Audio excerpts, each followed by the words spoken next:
ಆತನದ್ದು ಚಿಕ್ಕಮಗಳೂರು. ಆಕೆ ಚೀನಾದ ಹೆಣ್ಮಗಳು. ಆಸ್ಟ್ರೇಲಿಯಾಗೆ ಓದೋದಕ್ಕೆ ಹೋದವರ ಮಧ್ಯೆ ಪ್ರೀತಿ ಚಿಗುರೊಡೆದಿತ್ತು. ಇವರಿಬ್ಬರ ಮದುವೆಗೆ ಮನೆಯವರು ಒಪ್ಪುತ್ತಿದ್ದಂತೆ ಕಾಫಿನಾಡಿನಲ್ಲಿ ಅದ್ಧೂರಿ ಮದುವೆ ನಡೆದಿದೆ.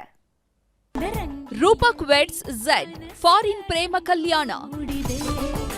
ಚೀನಾ ಹುಡುಗಿ, ಕಾಫಿನಾಡು ಹುಡುಗ, ಸಪ್ತ ಸಾಗರದಾಚೆ ಪ್ರೀತಿ. ಈ ವರನಿಗೆ ಚೀನಾದ ಬಗ್ಗೆ ಗೊತ್ತಿಲ್ಲ. ಈ ಹೆಣ್ಮಗಳಿಗೆ ಇಲ್ಲಿನ ಆಚಾರ ವಿಚಾರ ಗೊತ್ತಿಲ್ಲ. ಒಮ್ಮೆಯೂ ಇಲ್ಲಿಗೆ ಬಂದವಳಲ್ಲ. ಈತನು ಕೂಡ ಚೀನಾಗೆ ಹೋದವನಲ್ಲ. ಆದ್ರೂ ಇವರಿಬ್ಬರ ಮಧ್ಯೆ ಮದುವೆ ಅನ್ನೋ ಬಂಧ ಬೆಸೆದುಕೊಂಡಿದೆ. ಚಿಕ್ಕಮಗಳೂರಿನಿಂದ ಚೀನಾಗೆ ಬೆಳೆದ ಪ್ರೇಮ ಸೇತುವೆ ಇವರಿಬ್ಬರನ್ನ ಗಂಡ ಹೆಂಡತಿಯಾಗಿ ಮಾಡಿದೆ. ಮದುವೆ ಅನ್ನೋದು ಸ್ವರ್ಗದಲ್ಲೇ ನಿಶ್ಚಯವಾಗಿರುತ್ತೆ ಅಂತಾರೆ. ಈ ಮಾತು 100ಕ್ಕೆ 100 ಸತ್ಯ ಅನ್ನಿಸ್ತಿದೆ ಬಿಡಿ. ಎಲ್ಲಿಯ ಚೀನಾ, ಎಲ್ಲಿಯ ಚಿಕ್ಕಮಗಳೂರು. ಆದ್ರೆ ಪ್ರೀತಿ ಹೆಸರಲ್ಲಿ ಇಬ್ಬರೂ ಒಂದಾಗಿದ್ದಾರೆ. ಈತನ ಹೆಸರು ರೂಪಕ್ ಅಂತ, ಚಿಕ್ಕಮಗಳೂರಿನ ಯುವಕ.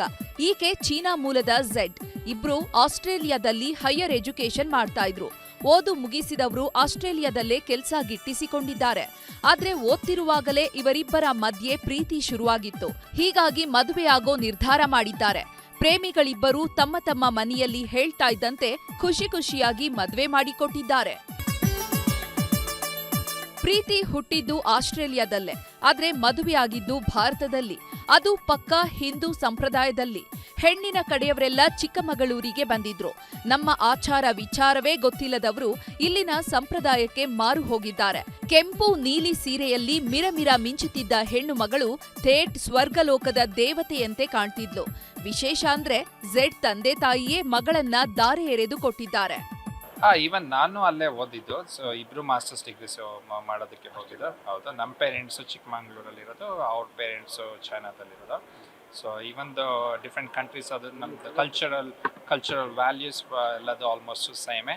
So they follow Buddhism, follow ಮಾಡ್ತಾರೆ. I would say I actually found that the culture between China and India are very similar. It's very beautiful dress, but it's very complicated to wear. That's 100% sure. But yes, it looks very pretty. The color is beautiful.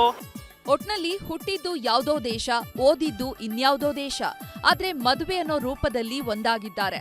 ಇದಕ್ಕೆ ಅಲ್ವಾ ಹೇಳೋದು marriage is made in heaven ಅಂತ. Yogish Kamenahalli, news 18 Chikkamagaluru. ನಿರ್ಭೀತ, ನಿಷ್ಪಕ್ಷಪಾತ, ವಿಶ್ವಾಸಾರ್ಹ ಸುದ್ದಿಗಳಿಗೆ ಮತ್ತೊಂದು ಹೆಸರಾಗಿರುವ news 18 Kannada ಈಗ ಆಪ್ನಲ್ಲೂ ಲಭ್ಯವಿದೆ.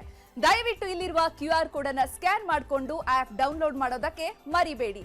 ನಿಮ್ಮ ಬೆಂಬಲ ಹೀಗೆ ಸದಾ ನಮ್ಮೊಂದಿಗಿರಲಿ. ಧನ್ಯವಾದ.